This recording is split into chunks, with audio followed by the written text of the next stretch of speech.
함께 보실 하나님의 말씀은 창세기 34장 1절에서 17절까지입니다. 창세기 34장 1절에서 17절입니다.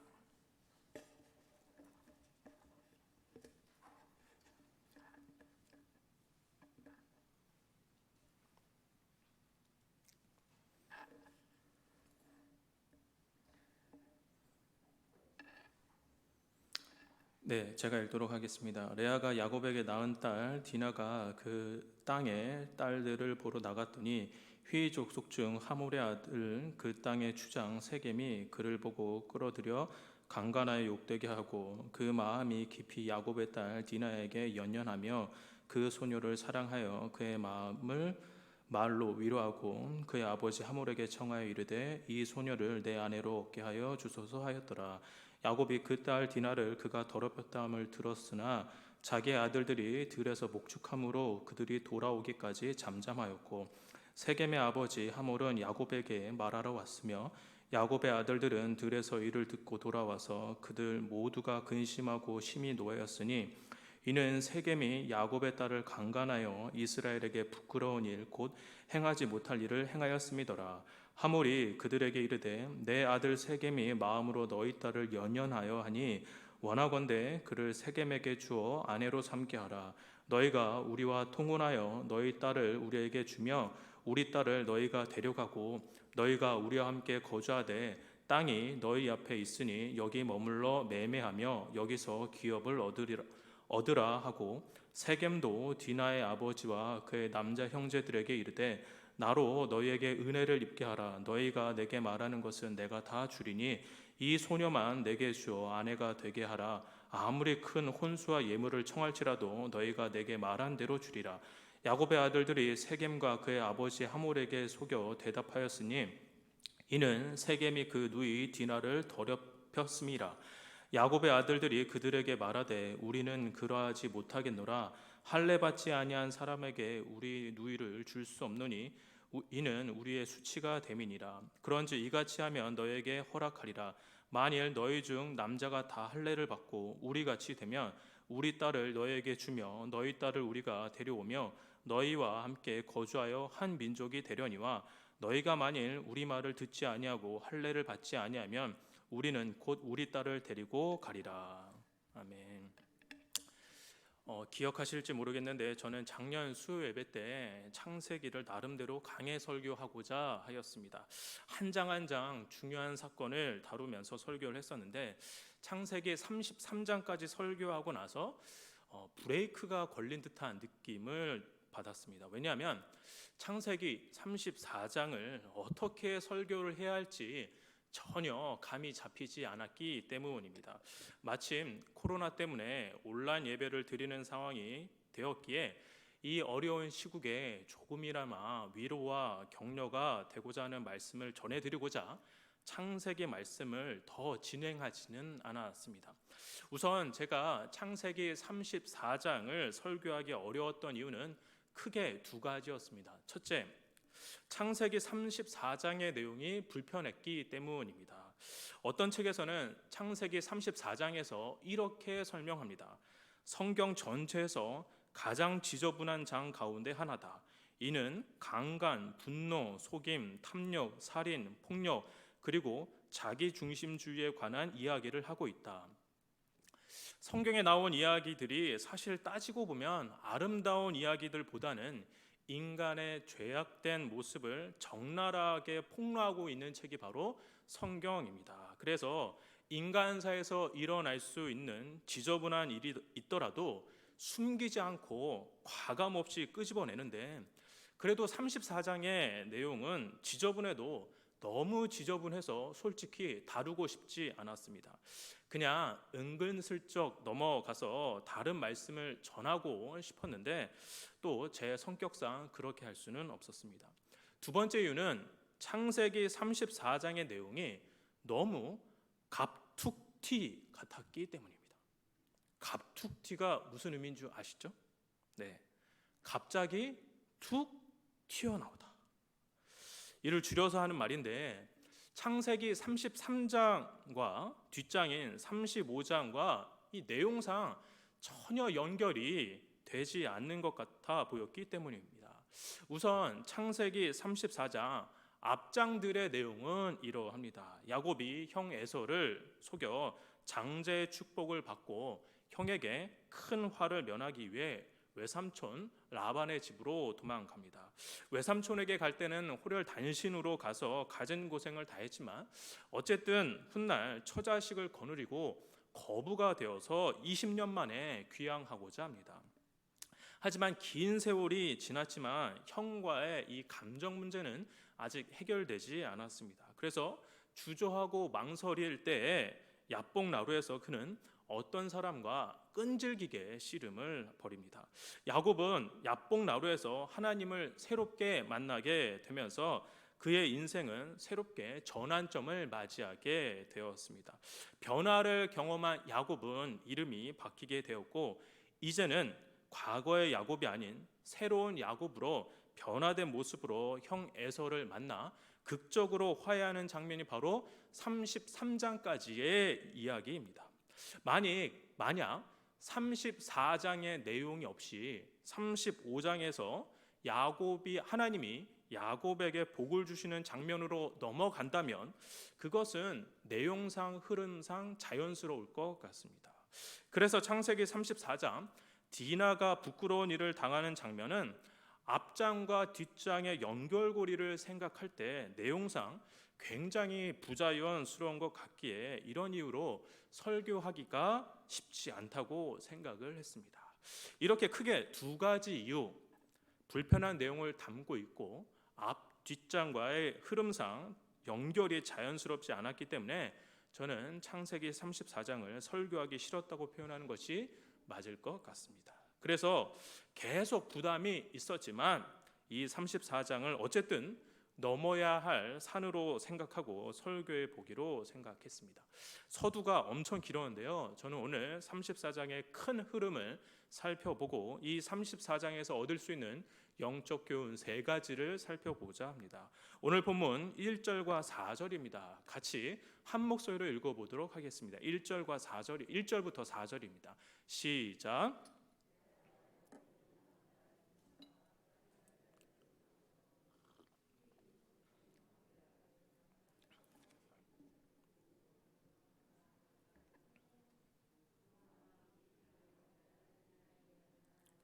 그 소녀를 사랑하여 그의 마음을 말로 위로하고 그의 아버지 하몰에게 청하여 이르되 이 소녀를 내 아내로 얻게 하여 주소서 하였더라. 아멘. 디나는 레아를 통해서 낳은 딸입니다. 그런데 2절 히위족의 추장이었던 하몰의 아들 세겜이 디나를 강제로 겁탈하였습니다. 어떤 신학자들은 디나가 경건하지 못한 목적을 먼저 갖고 있었기 때문에 이런 일을 당하지 않았을까 추측하는 사람들도 있지만 그런데 그것을 증거할 수 있는 본문은 없습니다. 어쨌든 이 철없는 망나니 같은 세겜은 디나를 성폭행한 후에 3절에 디나를 좋아하게 되었습니다. 그의 죄악된 욕망은 이제 디나를 향해 3절 하반절에 동사들이 연이어서 나오는데요. 연연하고 사랑하고 위로했다는 표현을 하면서 갑자기 애틋한 마음으로 바뀌는 듯한 느낌을 가지게 됩니다.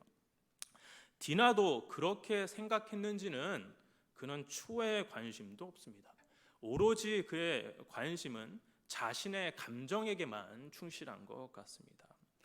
디나는 지금 집에 돌아가지 못한 채 지금 하몰의 집에 감금 상태인데도 불구하고 4절에 이 세겜은 아버지를 찾아가 그녀와 결혼시켜 달라고 간청합니다.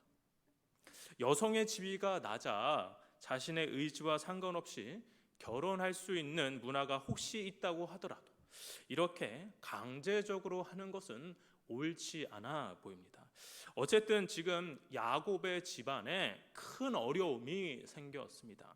이제 중요한 것은 이 상황을 잘 추스리고 서로 상처받지 않게 야곱과 그의 가족들이 지혜 있게 잘 처리해야 한다는 점입니다. 하지만 오늘 등장하는 인물 모두 다 잘못된 선택들을 합니다. 5절입니다. 5절 다 같이 한번 읽어보도록 하겠습니다. 시작. 야곱이 그 딸 디나를 그가 더럽혔다 함을 들었으나 자기의 아들들이 들에서 목축함으로 그들이 돌아오기까지 잠잠하였고. 방황하는 칼날이라는 영화가 있었습니다. 2014년도에 개봉된 영화인데 제가 내용을 간략하게 말씀드리겠습니다. 홀로 여중생 딸을 키우는 한 가장이 있었습니다. 그런데 어느 날 여중생 딸이 동네 불량배에 납치되어 겁탈을 당하고 불량대들은 양심의 가책도 없이 이것을 영상으로 찍고 있었는데 이 상황에서 이 여중생이 격렬하게 저항하다가 숨지는 사건이 발생합니다. 경찰에서 이 사건을 수사하는 과정에서 아빠에게 익명의 한 통의 문자가 도착합니다. 그 문자에는 어떤 주소가 적혀져 있었는데 그곳에 가보니 자신의 딸을 성폭행하는 동영상을 보고 낄낄거리는 불량배들을 보게 되었고, 이에 이 아빠는 이성을 잃고 우발적으로 그 불량배를 죽입니다. 가해자들은 단순히 동영상만 찍었던 것이 아니라 이것을 상업적인 목적으로 쓰기 위함이라는 것을 이 아빠가 알게 되었고, 이 아빠는 공범들을 찾아 나서면서 자신의 딸을 비참하게 만든 사람들을 복수한다는 내용이 이 영화의 전체적인 줄거리입니다. 많은 생각을 갖게 하는 영화인데 이 영화 상영 중에 이런 설문조사를 했었습니다. 질문은 이러했습니다. 여중생을 죽인 18세 소년들, 그 소년을 죽인 여중생의 아버지의 살인은 정당한가? 법이 아닌 당신에게 묻습니다. 이 불량배들을 죽인 아버지의 행동 정당한가? 라는 설문조사를 했습니다. 이에 이런 답변이 나왔습니다. 나라도 똑같이 했을 것이다. 30.1%. 딸을 잃은 아버지로서 충분히 할 수 있는 행동이다. 61.4%. 그래도 살인은 잘못된 행동이다. 8.5%. 만약이라는 단어를 쓰기도 싫지만 이런 사건을 혹시 제가 경험한다면 솔직히 저는 3번과 같은 답변은 할 수 없을 것 같습니다. 물론 그 아빠의 행동이 정당하다고 평가하기는 어렵겠지만 저는 심정적으로는 충분히 이해가 갑니다. 그 분노를 그 누구도 쉽게 이야기할 수 없습니다. 제가 지금 드리고 싶은 말씀은 자식이 해를 당할 때 부모가 감정적으로 격렬하게 반응하는 것은 어찌 보면 자연스럽습니다. 자식이 어려움을 당했는데 반응하지 않는 부모가 있다면 저는 그 부모를 이상한 부모라고 생각할 것입니다. 그런데 지금 야곱의 반응이 전혀 납득이 되지 않습니다. 5절에 나타난 야곱의 반응, 아니 디나 아빠의 반응은 어떻습니까? 야곱은 자신의 딸이 당한 일을 듣고도 또한 그 집에 자기 딸이 감금되어 있다는 사실을 알고도 5절 하반절에 자기 아들들이 돌아올 때까지 잠잠하였다라고 말합니다. 루터와 칼빈은 야곱의 슬픔과 분노가 너무 커서 아들들이 집에 돌아올 때까지 아무런 일도 할 수 없었다라고 풀이하지만 저는 이런 해석을 지지할 수 없습니다. 왜냐하면 성경은 야곱의 감정에 대해, 지금 이 상황에 대해서 야곱의 감정에 대해 아무런 설명도 하고 있지 않기 때문입니다. 그는 자식 문제에서 감정을 표현하지 않고 좀 이따 살펴보겠지만 34장 30절을 보시면 자신이 화를 당할 것에 대해서는 대노를 합니다. 자기 딸의 문제에 대해서는 반응을 안 하는데 자기가 화를 당할 것에 대해서는 반응하는 사람이 야곱입니다. 야곱이 분노하는 포인트가 저는 보통의 아버지와는 사뭇 다른 것 같습니다. 야곱은 디나에 대해서는 매우 무기력한 모습을 보이는데 이와 대조적으로는 야곱의 아들들은 매우 분개를 합니다. 7절입니다. 야곱의 아들들은 들에서 이를 듣고 돌아와서 그들 모두가 근심하고 심히 노하였으니 이는 세겜이 야곱의 딸을 강간하여 이스라엘에게 부끄러운 일 곧 행하지 못할 일을 행하였음이더라. 아버지의 무감정적과 아들들의 분노는 극적으로 대조를 보이는데, 이제 야곱은 철저히 뒤로 빠지고 디나의 일을 처리하기 위해 야곱의 아들들이 이 사건을 적극적으로 다루게 됩니다. 6절에 세겜의 아들 하몰이 야곱에게 찾아와 아버지 대 아버지로서 이제 대화를 시도하려고 합니다. 하지만 실제로 이 대화에 반응하는 인물은 13절에 보면 야곱의 아들들만 반응합니다. 야곱의 반응은 보이지 않습니다. 야곱은 모든 것을 아들에게 일임하고 자신은 뒷전에서 지켜보는 듯한 인상을 갖게 합니다. 어쨌든 세겜의 아버지 하몰이 8절에서 12절에 협상을 제안합니다. 이렇게 하자 협상을 제안하는데 8절에서 12절까지 한번 다 같이 한번 읽어보도록 하겠습니다. 시작. 하몰이 그들에게 이르되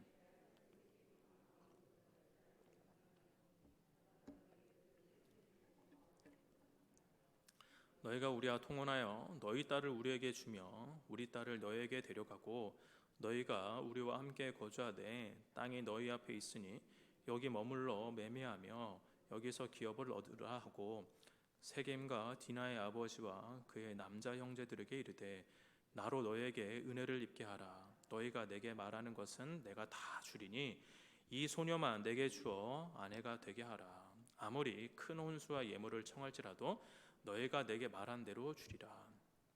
정리하자면 이렇습니다. 8절에 내 아들이 당신의 딸에게 마음이 있으니까 아들의 아내로 삼게 해주고, 9절에 이번 기회로 서로 겹사돈을 맺으면서 10절에 서로 싸우지 말고 잘 지내면서 혹시 땅이 없으면 살 곳을 알아봐 줄 테니 11절과 12절에 우리에게 디나를 허락하기만 한다면 어떤 몸값이라도 지불할게. 디나를 주면 안 되겠니? 이렇게 지금 말하고 있는 것입니다. 그런데 야곱 측이 듣고 싶어하는 말이 과연 이런 말이었을까요? 이 야곱 측이 이런 말을 듣고 싶어 했을까요? 저는 그렇지 않을 것 같습니다. 야곱 측이 원하는 것은 제가 생각할 때 일단 우선 하몰 부자의 진정한 뭘까요? 사과죠. 사과를 먼저 해야 하죠. 그것은 인지상정입니다.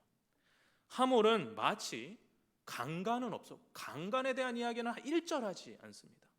또한 이 지금 디나의 행방에 대해 또한 전혀 언급하지 않으면서 지금 뻔뻔하게 이야기하고 있는 것입니다. 그렇기 때문에 하몰 측의 제안에 야곱 측 사람은 한 명도 기뻐하지 않는 것 같습니다. 그런데 이게 무슨 꿍꿍이 셈인지 전혀 생각지도 못한 문제 제기와 또한 제안을 14절과 17절에서 합니다. 14절에서 이런 문제 제기를 합니다. 야곱의 아들들이 그들에게 말하되 우리는 그러하지 못하겠노라. 할례 받지 아니한 사람에게 우리 누이를 줄 수 없노니 이는 우리의 수치가 됨이라. 지금 문제 제기를 한 거예요. 너네는 할례를 받지 않은 사람이다 라고 문제를 제기합니다. 여기에 대해서 지금 해결책을 제시도 합니다. 17절입니다. 너희가 만일 우리 말을 듣지 아니하고 할례를 받지 아니하면 우리는 곧 우리 딸을 데리고 가리라. 지금 무슨 말이에요? 할례 받아라. 지금 야곱 측에서 제시하는 것은 무엇입니까? 너희는 할례 받지 아니한 사람이니까 우리처럼 할례 받으면 이 결혼 그래 승낙해 줄게. 이렇게 말하는 것입니다. 지금 야곱 측이 정말로 결혼시킬 마음으로 이렇게 이야기한 것일까요? 야곱이라는 이름의 뜻이 무엇입니까? 야곱. 네, 뭐 여러 뜻이 있지만 속이는 자라는 뜻입니다. 속이는 삶에 익숙한 야곱인데 그 아들들 역시 속이는데 일가견 있는 사람들로 보여집니다. 그런데 저는 개인적으로 여기가 충격적인 게 그들이 하몰 측을 속이기 위해 사용한 수단이 바로 할례라는 행위입니다. 할례는 하나님이 아브라함과 한 언약 증표로 사용한 것인데, 하나님과 언약 백성과의 관계성을 보여주는 신성한 증표인데, 지금 야곱 측은 남을 속이기 위해서 이 신성한 행위를 부정하게 사용하려고 하는 것입니다. 자기들의 이득을 위해서, 자기들의 목적을 달성하기 위해서 하나님의 신성한 증표까지 또 사용하는 사람들이에요. 야곱 측보다 순진하거나 혹은 단순한 하몰 측은 18절에 보면 야곱의 아들들의 제안을 좋게 생각했습니다.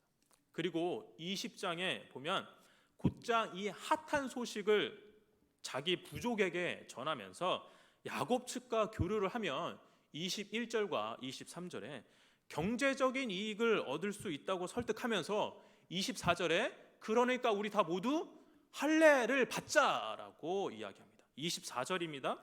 성문으로 출입하는 모든 자가 하몰과 그의 아들 세겜의 말을 듣고 성문으로 출입하는 그 모든 남자가 할례를 받으리라. 이제 야곱의 아들들이 하몰 측에게 할례를 받게 한 그 전말이 드러나게 됩니다. 25절과 29절입니다. 25절부터 29절 다 같이 한번 읽어보도록 하겠습니다. 시작.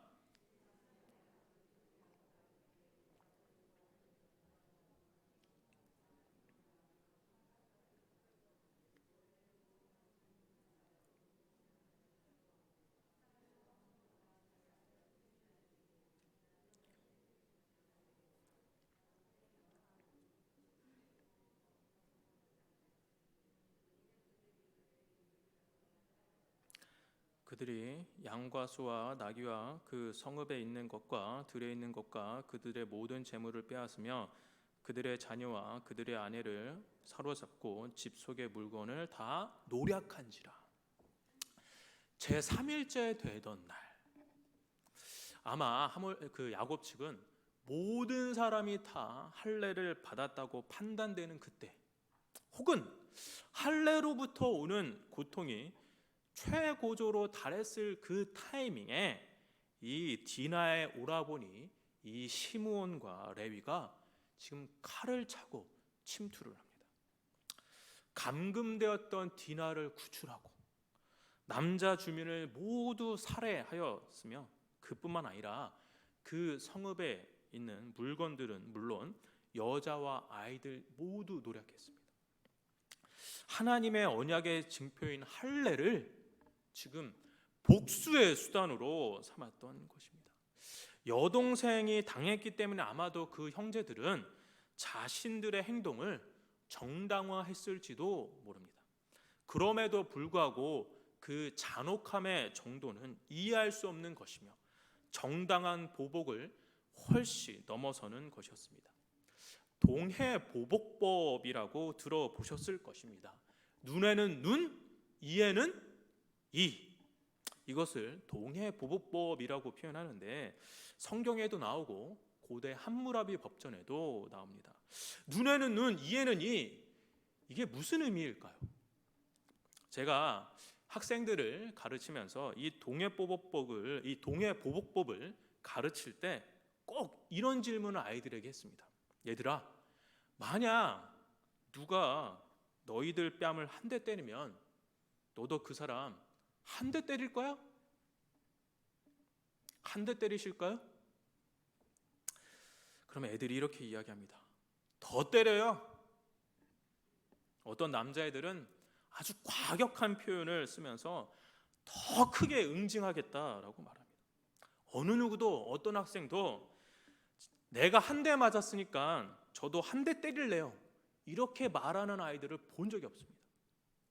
인간은 자기가 해를 당했다고 생각하면 그것보다 더한 것으로 더 크게 보복하려고 하는 게 인간의 마음 아닙니까? 그래서 눈에는 눈, 이에는 이라는 이 표현은 인간의 이 과도한 복수심에 제한을 걸면서 과도하게 보복하지 말라고 하는 함축적인 의미가 담겨져 있습니다. 지금의 상황이 모세가 율법을 받기 전으로 설령 동해 보복법이 없다고 할지라도 디나의 오빠들의 행위는 과했다고밖에 생각할 수 없습니다. 그렇게까지 해서는 안 되었습니다. 이 잔인한 일을 뒤늦게 알게 된 야곱은 30절에 보면 노발대발 야단을 쳐보지만 때는 이미 늦었습니다. 그 전까지는 철저하게 자기 딸의 사건에 대해 외면을 했었는데 이제는 정신을 제대로 차리고 가장으로서의 역할을 감당하나 싶지만 야곱이 화를 내는 이유가 조금은 이상합니다. 30절 중반에 보시면 야곱이 이렇게 이야기합니다. 너희가 내게 화를 끼쳐 나로 하여금 이 땅의 주민 곧 가나안 족속과 브리스 족속에게 악취를 내게 하였도다. 나는 수가 적은즉 그들이 모여 나를 치고 나를 죽이리니 그러면 나와 내 집이 멸망하니라. 지금 이 짧은 문장에 나라는 표현이 얼마나 많습니까? 야곱은 굉장히 자기 중심적인 사람인 것 같아요. 야곱이 화를 낸 건 앞에서도 말씀드렸듯이 자신의 목숨이 더 걱정되었기 때문에 지금 화를 내는 것입니다. 아무리 생각해도 야곱은 이상한 아빠인 것 같습니다. 아버지의 말이 얼마나 답답했는지 시므온과 레위는 31절에서 이렇게 말을 받아칩니다. 기가 막히게 받아쳐요. 31절입니다. 같이 한번 읽어보실까요? 시작. 그들이 이르되 그가 우리 누이를 창녀같이 대우함이 옳으니까. 야곱이 이 말을 듣고 무슨 말을 했을까요? 아들들의 말에 야곱은 그 어떠한 말도 할 수 없고 그렇게 창세기 34장은 종료가 됩니다. 아무 말도 할 수 없는 거죠, 지금 야곱은. 성문교회 성도 여러분, 서두에서 말씀드렸듯이 한 가정에서 일어난 불편하고 불행한 사건, 그리고 33장과 35장과 내용상 전혀 연결이 되지 않는 것처럼 보이는 오늘 본문을 살펴보았는데, 그렇다면 우리는 이 34장에서 어떠한 영적인 교훈을 얻을 수 있을까요? 저는 세 가지 교훈을 말씀드리고 마무리하고자 합니다. 첫째, 모든 문제의 원인은 죄 때문입니다. 모든 문제의 원인은 죄 때문입니다. 창세기는 말 그대로 창조와 관련된 책인데 실제로 창세기에서 창조와 관련된 분량은 1장과 2장밖에 없습니다. 전체 50장 중에서 맨 앞장 1장과 2장뿐입니다. 3장부터는 인간이 타락하는 장면이 발생하면서 3장 이후부터는 하나님과의 관계가 단절된 타락한 인간의 삶의 모습을 적나라하게 드러낸 책이 바로 창세기입니다. 즉 죄의 문제를 안고 살아가는 사람들의 모습을 담고 있습니다. 분명 하나님은 이 세상을 선하게 창조하셨는데 인간의 죄로 말미암아 이 세상은 망가져 버렸습니다. 이렇게 된 문제의 원인을 성경은 우리의 죄 때문이라고 말을 합니다. 죄야말로 이 세상의 고통과 악의 기원으로 보는 것이 바로 기독교입니다. 이런 면에서 창세기 34장은 각자의 죄로 인해 가장 지저분한 일들이 동시다발적으로 일어난 사건들입니다. 철없는 망나니 하몰의 이기적인 욕망이라는 죄 때문에 한 여인의 삶이 비참하게 되었고, 자신의 안위만을 걱정하는 이기적인 죄 때문에 야곱은 이 문제를 더 키웠습니다. 하나님의 말씀까지도 자기들을 위해서 악용한 죄 때문에 야곱의 아들들은 살인과 노략의 관기를 보여주었습니다. 이렇게 죄는 한 사람을, 한 가정을, 한 공동체를 파괴할 수 있는 엄청난 힘을 가졌다는 사실을 잊어서는 안 될 것입니다. 둘째, 특별한 경험이 있다고 단번에 변화되어 완전해지는 것은 아닙니다. 특별한 경험이 있다고 단번에 변화되어 완전해지는 것은 아닙니다. 창세기 32장에서 야곱은 하나님과 대면을 한 특별한 영적인 경험을 합니다. 그는 하나님을 만난 이 일로 인해 인생의 새로운 빛을 보게 됩니다. 하나님을 특별히 경험한 야곱은 야곱의 인생에서 가장 큰 상처이자 어려운 대상인 형을 향해 두려움 없이 겸손한 모습으로 찾아갔었습니다. 하나님을 만나기 전에는 그는 어떻게 피할까 고민했던 사람인데 한순간 극적으로 변화된 모습을 갖게 되었습니다. 여기에서 우리는 성급하게 건너뛰면 안 됩니다. 지금 마법과 같은 일을 우리는 인간은 기대하는 속성이 있는데요. 그러나 일상생활 속에서 엄청나게 큰 영적 경험을 했다고 하더라도 그것이 변화의 끝이 아니라는 점을 기억해야 합니다. 어떤 영적인 경험을 했다고 해서 그것이 내가 변화되었다라고 결론적으로 얘기해서는 안 됩니다. 변화가 시작되는 초입에 막 진입한 것이지 변화의 완성까지 다다른 것이 아닙니다. 그래서 우리는 이 땅에서 급진적인 변화에 주목하기보다는 인생의 긴 여정 속에서 우리의 삶을 하나하나 다루어 가시면서 점진적으로 변화되어 가는 것을 기대해야 합니다. 그렇기 때문에 창세기 32장에서 야곱이 지금 초자연적인 경험을 했지만 우리는 그가 완벽하게 변화되어진 상태라고 판단하거나 혹은 성급하게 기대해서는 안 됩니다. 불완전한 인간을 결코 하나님께서 포기하지 않으시고 변화의 시작과 또한 그 과정 속에서도 늘 함께 해 주신다는 것을 우리는 기억해야 합니다. 즉 변화 또한 내가 하는 것이 아니라 어떻게 보면 하나님께서 과정 속에서 변화시켜 주시는 것이죠. 그래서 지금 어떠한 사람의 현재 모습이 실망스러워서 혀끝을 차며 쉽게 정죄하기보다는 그 사람의 배후에서 그를 변화시킬 전능하신 하나님을 기대하며 바라보는 것이 우리의 믿음의 눈이 아닐까 합니다. 셋째, 마지막입니다. 저는 이게 제일 중요하다고 생각하는데요. 복음이 필요하지 않은 사람은 한 명도 없습니다. 복음이 필요하지 않은 사람은 한 명도 없는 것 같습니다. 죄의 본성으로 말미암아 각자의 이기적인 동기가 한데 뭉쳐져서 이렇게 큰 사건이 되었는데 34장에 등장한 인물들 그 어떤 누구도 잘했다고 할 사람이 없습니다. 하몰도 디나도 야곱도 야곱의 아들들도 다 잘못했고 그들의 잘못들로 말미암아 서로 상처받지 않은 사람들이 없습니다.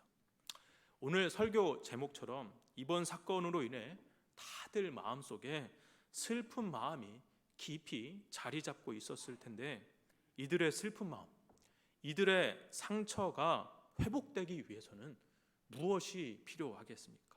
그리고 이들이 이렇게 비참한 일이 발생되지 않게 하기 위해서 무엇이 필요했겠습니까?